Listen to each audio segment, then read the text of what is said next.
Chapter 22. Work and Labour as Presence. Finding memory in what we do. Work is most often spoken of in terms of productivity, deadlines, and measurable results. It is described as something to complete, to tick off a list, to trade for wages or recognition. Yet this view is only a thin slice of what work really is. Beneath the language of efficiency and achievement lies another truth, one rarely named. Work is also a place where memory and presence quietly gather. Whether it is labour done for a living, unpaid care given to others, or the countless tasks that keep a household running, work leaves traces. It shapes not only the things we make, but the way we move, breathe, and inhabit the world. Every repeated action, whether kneading bread, planting seedlings, or tightening the same bolt day after day, can become a marker of time and meaning. These are not simply tasks to get through. They are gestures that echo across generations. The rhythm of sweeping a floor or repairing a chair connects us to a long human lineage of effort, skill, and care. In the Ghosts movement, work is not defined by its output alone.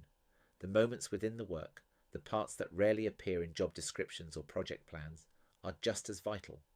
Presence can be felt in the smell of wood shavings on a workshop floor, in the hiss of an iron on damp fabric, in the warmth of water over skin as you wash a pan. These sensations are not a distraction from the task, they are the task. When we notice them, the relationship between us and our work shifts. Labour is no longer something to rush through, but a space we inhabit, a thread woven into the fabric of our days. This is true whether the work comes from a deep personal tradition or begins without any inherited story. A recipe passed down through a family carries its own rich memory. So does a craft learned from a mentor's patient hands. Yet even a job started from scratch can develop its own history over time. The more often it is repeated, the more it becomes marked with the memory of your touch, your pace, your way of doing it. Work leaves its imprint not just on the things we handle, but on us.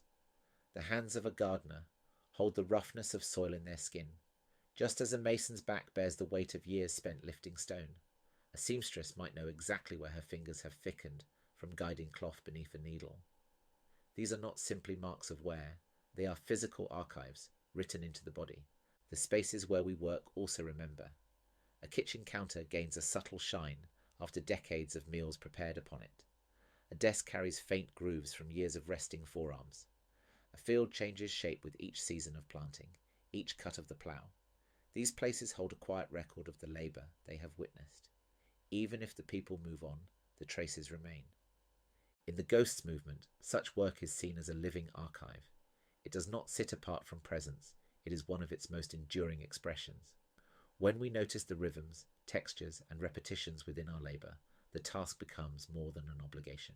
It becomes a place to dwell, a living moment rather than a bridge to somewhere else. This does not mean that work is always easy or welcome, but that it can hold value beyond the pay it brings or the result it produces. The memory within work often lives in our bodies as much as in our minds. The way you lift a child, the turn of your wrist with a screwdriver, the way your feet find their own pace when sweeping a floor. These movements are forms of muscle memory. They remain even if years pass without repeating them. Sometimes they return unannounced, as if the body remembers before the mind does. Work is also a storehouse of sensory anchors. The smell of fresh bread may return you to a kitchen from decades ago. The sound of a spade striking earth might bring back the image of a garden long vanished. The texture of a certain fabric under your fingertips might recall the hum of a sewing machine in another home, another time.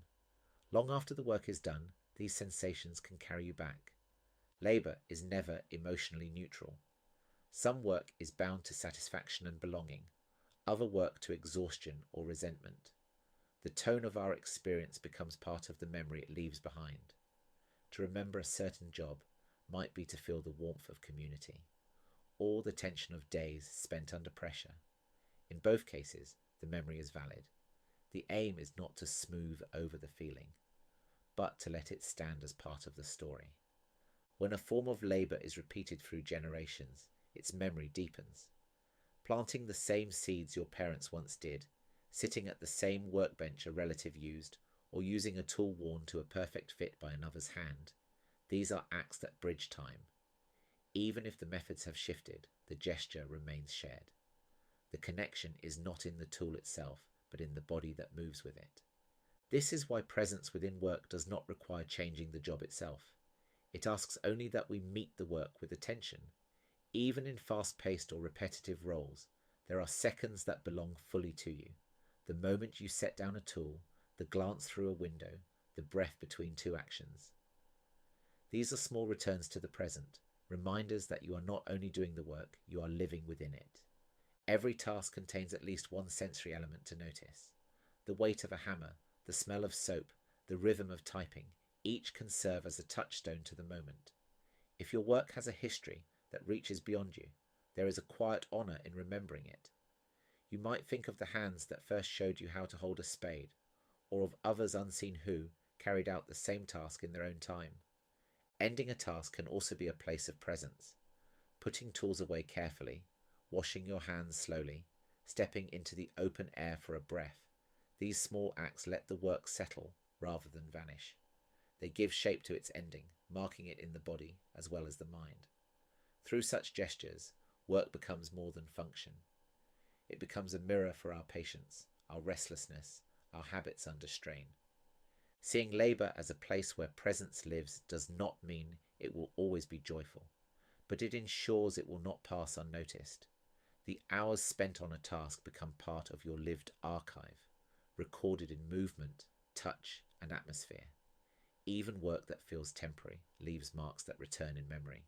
The weight of a familiar tool, the slant of light across the same floor each afternoon, the sound of a closing door. When we step away from the idea of work as only a means to an end, its meaning shifts. The invisible becomes visible, the ordinary becomes textured. What once felt fleeting gains permanence through repetition, through attention. Work, in this sense, can become an anchor without us realizing it, holding us in place through rhythm and familiarity. To view work as a field where presence can live is to reclaim it from the narrow language of productivity. It is no longer only something we do, but something we are part of, a shared human thread that binds us to others through time. And from this personal ground of labour, we can step towards the larger patterns of memory that live in community. For it is not only in the work of one person that presence is found, but also in the ways we remember together.